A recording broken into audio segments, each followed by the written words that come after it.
Preach कर रहा हूँ, सेवक के तौर पे प्रीच नहीं कर रहा हूँ। और ये मत समझना कि एक पास्टर बन के यहाँ पर हूँ, बल्कि मैं इनकी फैमिली का एक मेंबर हूँ और मुझे बुलाया गया है परिवार के तौर पे। I am not servant of God, क्योंकि मेरे पास्टर यहाँ पर है, उनके बेटे हुए मैं प्रचार नहीं कर सकता। सो ये मैं रिस्पेक्ट करता हूँ मैं मेरे पास्टर का। इसलिए एक पास्टर होने के बाद में मेरे पास्टर बैठे और मैं प्रचार करूं, ये शोभा नहीं देता है। इसीलिए मैं पहले क्लियर करता हूं कि मैं पास्टर बन के प्रचार नहीं करूंगा। जो कुछ हम बात करेंगे, एक फैमिली मेंबर है और ये हमसे बड़े हैं, और आज ऑनर की बात है कि इस घर में परमेश्वर का मंदिर बनकर उसके लिए हम ताली बजाने के लिए, आराधना करने के लिए, स्तुति करने के लिए आ रहे हैं। पास्टर जी बहुत बहुत धन्यवाद आपका, जो आपने एक परिवार का सदस्य समझकर एक वचन के लिए आपने मौका दिया। समय बहुत कम है हकीकत में, और परमेश्वर के आशीषों को हम यहाँ पर लेकर चले। कोई तो वचन पढ़ेंगे। मैं चाहता हूँ कि यशा की किताब उसका 14 अध्याय उसका वचन 3 को हम पढ़ते हैं, अगर किसी के पास बाइबल है। क्यों परमेश्वर ने हमें इस जगह पर एकत्रित किया है, और क्यों परमेश्वर ने इस एरिया के अंदर एक झुंड बनाया, ताकि इस झुंड के अंदर वो अपनी उपस्थिति को और अपनी मौजूदगी को वो बताएं। आप ध्यान दीजिएगा कि जब आदम और हवा एक अदन की वाटिका में थे, तो उन्होंने अपने जीवन को व्यतीत किया सिर्फ अपने ही कहते हैं व्यक्तिगत जीवन से, लेकिन परमेश्वर की मुलाकात, परमेश्वर की बातें जो लगातार उनके जीवन में होती रही, और वहीं से सारी चीजें धीरे धीरे धीरे धीरे वो टूटती गई और वे सारी चीजें खत्म होने लगी। लेकिन एक कष्ट, पीड़ा, दुख और सताव जो हर समय चलते आया, वो हमारे बीच में अभी भी वो कायम है। मैं चाहता हूं कि किसी को मिला तो आप पढ़ सकते हैं यशा की किताब उसका 14 अध्याय उसका वचन 3 को। आइज़ैक 14:3। जिस दिन यहोवा तुझे तेरे संताप और घबराहट से और उस कठिन श्रम से जो तुझसे लिया गया विश्राम देगा। ये बहुत इंपॉर्टेंट है, विश्राम। विश्राम का मतलब होता है कि परमेश्वर की ओर से दी हुई वो शांति। जब उत्पत्ति की किताब में आप पढ़ते हैं तो वहां पर लिखा गया कि परमेश्वर ने सब कुछ बनाया, बाद में 7वें दिन को विश्राम का दिन बोला। बट ये विश्राम जो है, ये फिजिकली आप अपने जीवन में कितनी बार ले सकते हैं। आप चल के आए, आपको विश्राम चाहिए। आप भागे, आपको विश्राम चाहिए। दिन भर काम करते हो, आपको विश्राम चाहिए। लेकिन आत्मा का जो विश्राम है वो सबसे इंपॉर्टेंट है। ये दुनिया में कोई भी डॉक्टर, कोई भी गद्दा, कोई भी फैन, कोई भी एसी, कोई भी बात आपको विश्राम नहीं दे सकती। आत्मा का जो विश्राम है वो सिर्फ प्रभु यीशु मसीह दे सकते हैं। और इसलिए इन 3 चीजों पे ध्यान दीजिएगा कि हमारे जीवन में जिस दिन तुझसे तेरे ऊपर जो संताप का मतलब होता है कि हद से बाहर वाली बातें। संताप का मतलब होता है कि सर के ऊपर से जाने वाली बातें। संताप का मतलब होता है कि बहुत बड़ा कष्ट, बहुत बड़ा दुख जो उनके जीवन में है। पहली बात संताप, दूसरा घबराहट। आज आपको बताना चाहता हूँ, फिर से एक भारत के अंदर घबराहट की बातें उसकी फिर से दुनिया में चल रही है कि लॉकडाउन होने का चांसेस आ रहा है। फिर से एक घबराहट की आहट और दस्तक हमारे कानों तक पहुंच रही है। घबराहट कभी भी देखकर होती है और सुनकर होती है। आप ध्यान दीजिएगा, उसको लेना या नहीं लेना ये प्रभु यीशु मसीह ने आपके अंदर एक आत्मा का बल दिया है। इसलिए जितने भी घबराहटें पिछले दिनों में हुई है वो सुनने से और वो देखने से हुई। बाइबल कहती है कि हमारे व्यक्तिगत जीवन के अंदर ये सबसे बड़ी बात है। अगर आपके पास धन है, दौलत है, सोना है, चांदी, सब कुछ है, लेकिन एक घबराहट जो है कि मैं इस पृथ्वी के ऊपर क्यों हूँ, मैं कहाँ जाऊंगा, मेरा क्या होगा, आगे क्या होगा, भविष्य क्या होगा, बच्चों का क्या होगा, परिवार की बातें क्या होगी, ये सारे मनुष्य के ऊपर ये मंडरा रहा था। ये किसी एक व्यक्ति की बात नहीं है। और इन सब बातों को नजरअंदाज देखते हुए परमेश्वर ने 3 चीजों से विश्राम देने के लिए कहा। और जो तीसरी बात जो सबसे इंपॉर्टेंट, कि जो श्रम तुझसे लिया गया, जो परिश्रम तुझसे लिया गया है, तुझे प्रभु विश्राम देगा। मेरे प्रिय भाई बहनों, बहुत सारा कष्ट और दुख और चिंताओं को लेकर हम कलीसिया में आते हैं। कलीसिया क्यों बनाई गई आपको बताना चाहता हूँ। इसीलिए प्रभु यीशु मसीह ने अपने मंदिर को बनाया। आप याद कीजिए कि जब मूसा से लोगों ने कहा कि आप अकेले जाते हो, मिलकर आते हो, प्रार्थना करके आते हो, बातें करके आते हो, और जो यहोवा बोलता है वो आके तुम हमें बताते हो। तो हमें भी तो मिलने का मौका देना, हम भी उस परमेश्वर से बात करना चाहते हैं, हम भी उसकी उपस्थिति को देखना चाहते हैं। आपको बताना चाहता हूँ भी परमेश्वर ने मूसा से कहा कि ठीक है, अगर ये लोग ऐसा चाहते हैं तो गांव के बाहर, छावनी के बाहर एक मंदिर को बना जिसमें सोना चांदी लोबान क्या क्या होना चाहिए, बहुमूल्य पत्र है ना, पीतल, फिर खाले, मेढ़ों की खाले, बैलों की खाले, और है ना कैसे बोलते वो जो बोलते ना क्या बोलते हैं उसको, मगरमच्छ, उसकी खाले, ये सब चीजों को लाने के लिए बोलो तो और मेरे लिए मंदिर बनाओ, फिर मैं उनके बीच में निवास करूंगा, फिर उनकी पापों की भेंटों को लूंगा, उनके बलियों को मैं लूंगा, उनके दुखों को मैं लूंगा, उनके आंसुओं को मैं पहुंचूंगा। और आपको बताना चाहता हूं परमेश्वर ने जैसा बोला वैसा मूसा ने किया और छावनी के बाहर एक मिलाप वाला तंबू बनाया। आज उसी तंबू में, उस समय उसी तंबू में जाकर लोग अपने दुखों को, अपनी बातों को वो परमेश्वर के सामने रखते थे और ये परंपरा पीढ़ी से पीढ़ी चलती आई। फिर यीशु मसीह का आगमन हुआ और जब से उनका आगमन हुआ तब से आप देखो हर एक एरिया में, हर एक गली में एक मिलाप वाला तंबू परमेश्वर बनाता है। चाहे वो आजू बाजू में कितने भी खराब प्रकार के लोग हो, कितने भी धनवान हो, एक मिलाप वाला तंबू परमेश्वर बनाता है। और तंबू को बनाने के लिए मूसा का इस्तेमाल किया, वैसे तंबू को बनाने के लिए आज के युग में प्रभु अपने सेवकों का इस्तेमाल करता है, अपने दासों का इस्तेमाल करता है। सो प्रियो, जो आज आप धन्यवाद के साथ में इस भवन में हम आए, एक नई मुलाकात करने आए, ये तीन चीजों को प्रभु के पास में आप रखे कि प्रभु मेरे सोच समझ से परे होने वाली चीजें। नीति वचन की किताब उसका 26 वचन 3, 1 और 2 में लिखा गया है कि वैध श्राप कभी भी तुम्हारे ऊपर नहीं गिरेगा। तो कौन से श्राप को लेकर अगर हमारे पर संताप है, दुख है, चिंताएं, परेशानियां है, तो आज प्रभु यीशु से साहब कहे कि प्रभु तेरा मंदिर खुला है, तेरा मंदिर बना है, और जहां मंदिर बनता है वहां परमेश्वर की उपस्थिति होती है। और जब परमेश्वर की उपस्थिति होती है तो वहां पर हर एक प्रार्थना का उत्तर आपको मिल सकता है, हर एक घबराहट से, हर एक डर से, हर एक प्रकार की चिंताओं से, दुखों से बाइबल कहती है कि मैं वो तुम्हें विश्राम देने वाला परमेश्वर। आप जाइए ना अस्पताल में और डॉक्टर से कहिए कि मैं बहुत बीमार हूं, डॉक्टर सिर्फ आपको इतना कहता है कि बेड रेस्ट लेना, इसके अलावा कुछ नहीं। सबसे इंपॉर्टेंट, चाहे ब्लड प्रेशर हो, चाहे आपका कमर दुखे, चाहे आपका एक्सीडेंट हो जाए, चाहे आपको बुखार आ जाए, अगर आपका सर भी दुखता है, आपका पेट भी दुखता है, तो डॉक्टर एक ही कहेगा 2 दिन तक बेड रेस्ट ले लो, तो थोड़ा सा रिलैक्स हो जाओगे। ये शरीर का विश्राम सरकार की ओर से, डॉक्टर की ओर से बहुत कुछ मिलेगा। लेकिन मैं आपसे कहना चाहता हूं कलीसिया वो स्थान है, यीशु मसीह वो स्थान है जो आपको आत्मा में विश्राम देता है। और इसीलिए एक शांति की जगह परमेश्वर ने निर्माण किया और कहा कि मेरा भवन, मेरा मंदिर एक प्रार्थना का मंदिर वो कहलाया जाएगा। आपको पता है इस मंदिर में अंदर आते समय एक वचन लिखा है, कितनों को पता है? कोई वचन कोई बता सकता है क्या लिखा है? मत्ती 11:28 में लिखा गया है, हे बोझ में दबे हुए लोगों, थके हुए लोगों मेरे पास। एक ऑफिस के बाहर ये वचन लिखा था और धन्यवाद आपको प्रभु ने बुद्धि दिया कि यीशु ने कहा, पर उस ऑफिस के बाहर उन्होंने यीशु ने कहा छोड़ दिया और सिर्फ इतना लिखा, बोझ में दबे हुए थके लोग मेरे पास आओ। उसके ऑफिस में रोज 2 दिन जाते हैं पढ़ पढ़ के, बोले साहब बहुत थके हुए हैं, बहुत परिश्रम है, बहुत टेंशन है, आपके यहाँ पे कुछ इलाज है क्या, कुछ परेशानी? वो इंसान वचन देना आता नहीं है, वो है रोमन कैथलिक। उसने बोला भाई यहाँ पर कोई काम धंधा नहीं देते हम लोग, वो वचन लिखा है बाइबल में। फिर उन्होंने ये समस्या जब बताई तो मैंने कहा पूरा लिखो, यीशु ने कहा। आपने लिखा आधा, वचन कहता, लेकिन यीशु ने कहा। तो जो यीशु कहता है कि मेरा भवन में विश्राम है, और आज मैं आपसे कहता हूं कि अगर संसार की थकावट से, चिंताओं से, परेशानियों से, हालातों से अगर कहीं से भी आप गुजर रहे हैं, मैं आपसे कहता हूं अपने घर से निकलिए, थोड़ा समय निकालिए, जो परमेश्वर ने खोला है वहां पर विश्राम देने के लिए खोला है। आपकी आत्मा को विश्राम, आपके मन को विश्राम, चिंताओं से विश्राम, और विश्राम परमेश्वर देता है। Praise the Lord, hallelujah. एक वचन को हम पढ़ते हैं, फटाफट हम निकालते हैं इफिसियों की किताब उसका 5 अध्याय वचन 29। इफिस की किताब उसका 5 अध्याय वचन 29। रोहित है बाइबल क्योंकि किसी ने कभी अपने शरीर से बैर नहीं रखा। कोई भी, किसी ने भी, कोई बताए यहाँ पर ऐसा कितने लोग यहाँ पर बैठे हैं कि जो अपने ही शरीर से नफरत करते हैं? किया कभी? हमने अपने शरीर को कितना लाड किया, कितना प्यार किया। आप जाइए डी-मार्ट के अंदर, हजारों साबुन पड़ी होगी, एक एक के नाम पता होंगे, आपको पता ही नहीं। पुराने जमाने के लोग मुल्तानी मिट्टी से नहाते थे, आजकल के मुल्तानी मिट्टी को सामने रखो तो बोलते कर कौन से जमाने से आए तुम।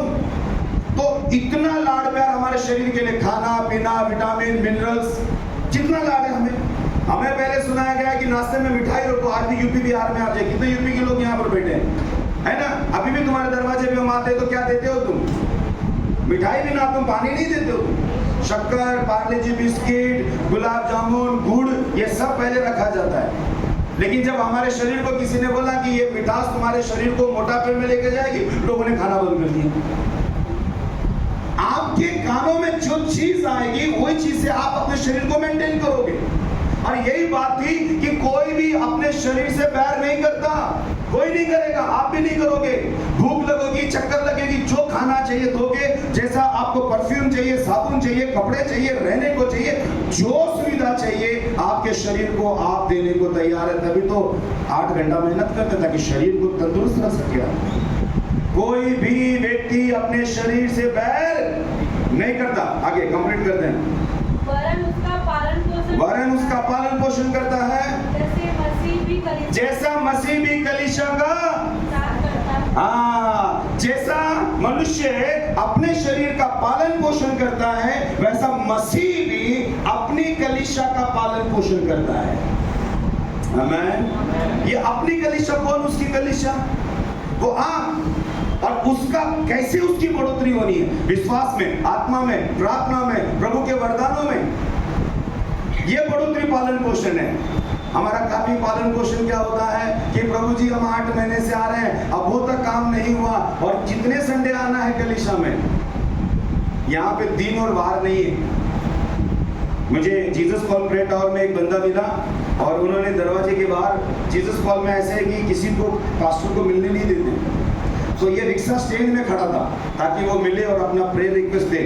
तो वहां पर उन्होंने अपना प्रार्थना का निवेदन दिया कि 2 महीने हो गए पास्टर जी कलीसिया में प्रेयर टावर में आ रहे हैं, कर्जा अभी तक छुटकारा नहीं मिल रहा है। तो मैं बोला चलो कोई बात नहीं, छोटा मोटा कर्जा होगा, मतलब प्रभु दे देगा, टेंशन मत लो, विश्वास से जाते रहो। कहाँ रहते हो? बोले दहीसर। ठीक है। बोला सुनिए ना, मेरा नाम अलाना फलाना लिखा। मतलब कितने का कर्जा है? 60 लाख। मैंने कहा कितना कर्जा है? बोले 60 लाख। मैंने कहा भैया हमारे कलीसिया के अंदर 20-20 साल से पड़े उनके 2-2 लाख के कर्जे अभी तक माफ नहीं हुए, तो 60 लाख का 2 महीने में इतना जल्दी प्रभु जी से विनती का उत्तर मांगने की अपेक्षा कैसे कर सकते हो? आप प्रक्रिया करो। पालन पोषण अगर तुम्हारा होना है तो विश्वास की बढ़ोतरी होना है। ऐसा नहीं कि पेटी में से निकाला दे दिया 2 लाख रुपए बजा के कर्जा अदा कर। नहीं, वो दुनिया में डायलॉग है कि ऊपर वाला देता है तो हाँ, इधर कभी नहीं फटेगा छप्पर फाड़ के हमारा प्रभु नहीं देता है। हमारा प्रभु विश्वास के द्वारा जो जरूरत है वो जरूरत देता है। और इसीलिए उसके बिजनेस करने के लिए वहां जहाँ उसकी दुकान है वहां पर गए, वहां पे प्रार्थना किए, घुटने टेके। क्या करते हो? हम दूध बेचते हैं, वेरी गुड। और क्या करते हो? ब्रेड बटर बिस्किट बेचते हैं, बस यही धंधा। कितने का कर्जा है? फलाना बताया 60 लाख कैसे हुआ? अब उसको ये सिखाया गया कि प्रतिदिन सुबह उठकर 1 घंटा अपने दुकान में खोलने से पहले आराधना कर। और वो आराधना शुरू किया। जो तुम्हारा धंधा 75,000 रुपए तुम्हारा महीने का होता था, मैं आपको कहता हूँ कि मुझे 3 महीने के बाद वो बंदा मिला। उन्होंने कहा कि पास्टर जी 3.5 लाख रुपया कर्जा माफ कर दिया मैं धंधे में से कमाई कर करके। तो आपको रेडीमेड, आपको मच्छी खाना नहीं सीखना चाहिए कि मच्छी को खाया कैसे जाए, मच्छी को पकड़ के कैसे खाया जाए, ये सीखना है। तभी कलीसिया का पालन पोषण होता है। आपका पालन पोषण इस पृथ्वी के ऊपर प्रभु करने को तैयार है। इस कलीसिया को प्रभु ने अगर एक नवीनीकरण दिया है, लंबाई बढ़ाई है, पहले छोटी थी अभी थोड़ा बड़ा कर दिया। परमेश्वर ये चाहता है कि बच्चों मैं तुम्हारा पालन पोषण करूंगा, विश्वास की बढ़ोतरी मैं करूंगा, आत्मा की उन्नति मैं करूंगा, प्रेम की बढ़ोतरी मैं करूंगा। लेकिन परमेश्वर की आराधना में आओ, सिर्फ उद्धार करता प्रभु यीशु मसीह को देखकर कि उसने सारी चीजें अपने कब्जे में कर ली। हालेलुया। आखिरी वचन हम पढ़ेंगे इफिस की किताब उसका 1 अध्याय। इफिस की किताब उसका 1 अध्याय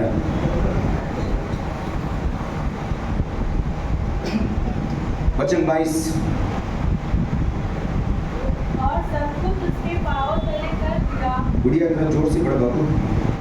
और सब कुछ उसके पांव तले कर दिया। और सब कुछ यीशु मसीह के पांव के तले कर दिया।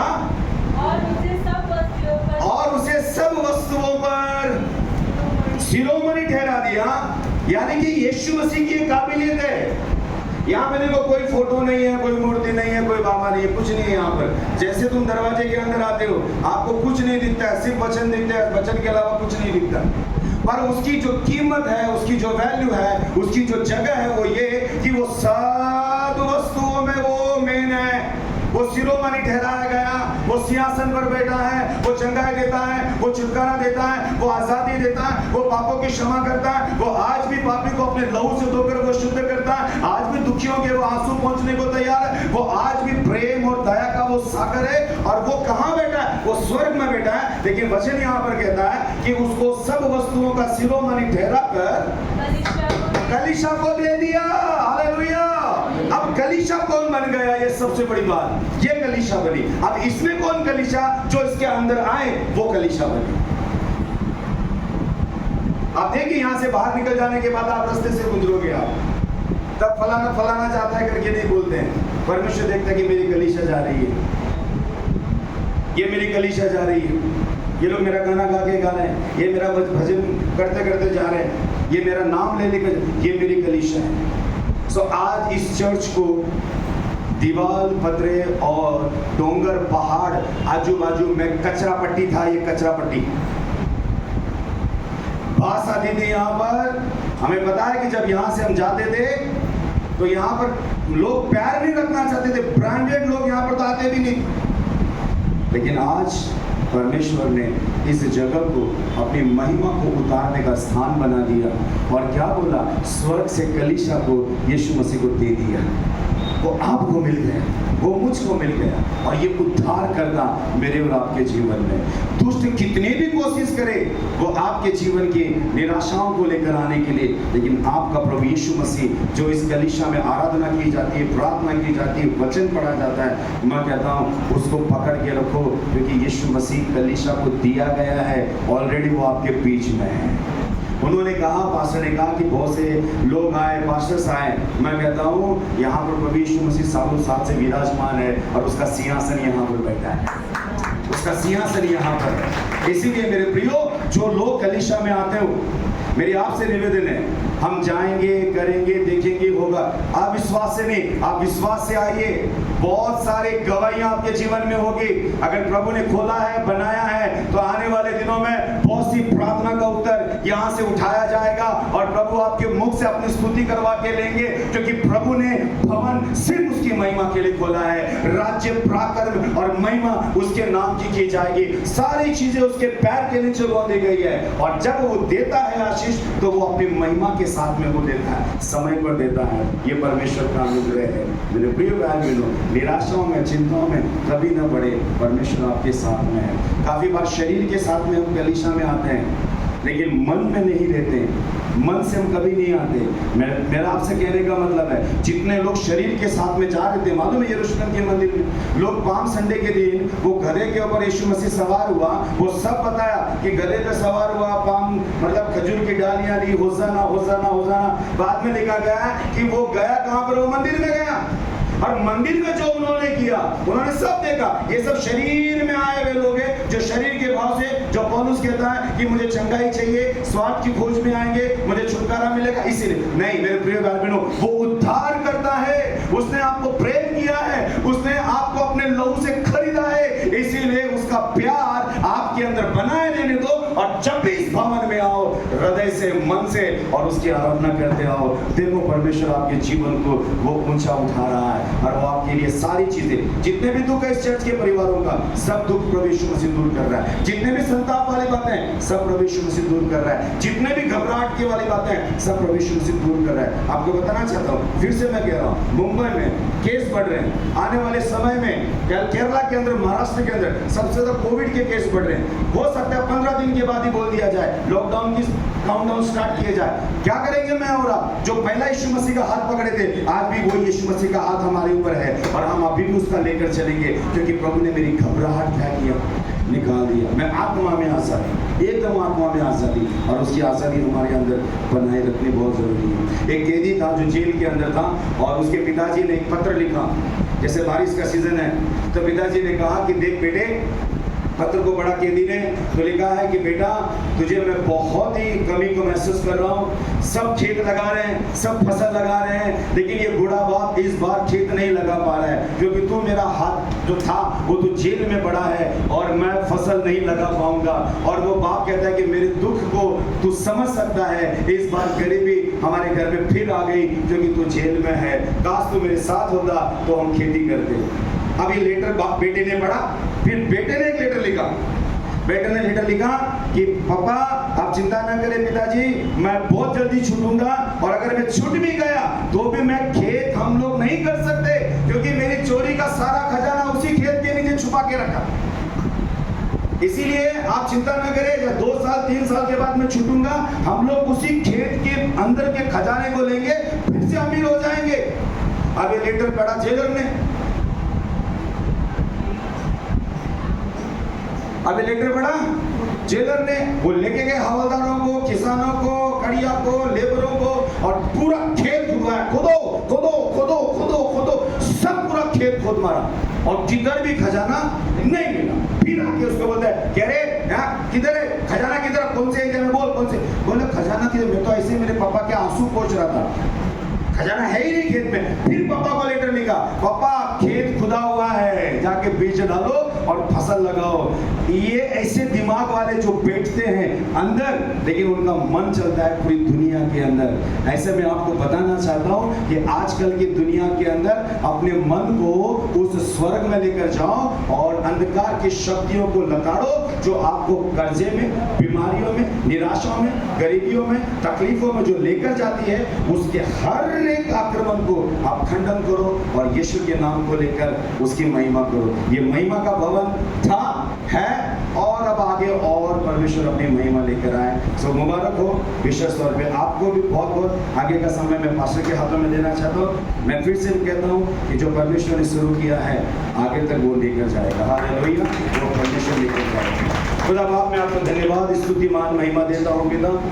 प्यारे प्रभु यीशु मसीह आपकी आराधना करते हैं और आपकी महिमा करते हैं और सर को झुका कर कहते हैं कि प्रभु जी ये भवन को प्रभु आपने आराधना के लिए, प्रार्थना के लिए, वचनों के लिए तैयार किया।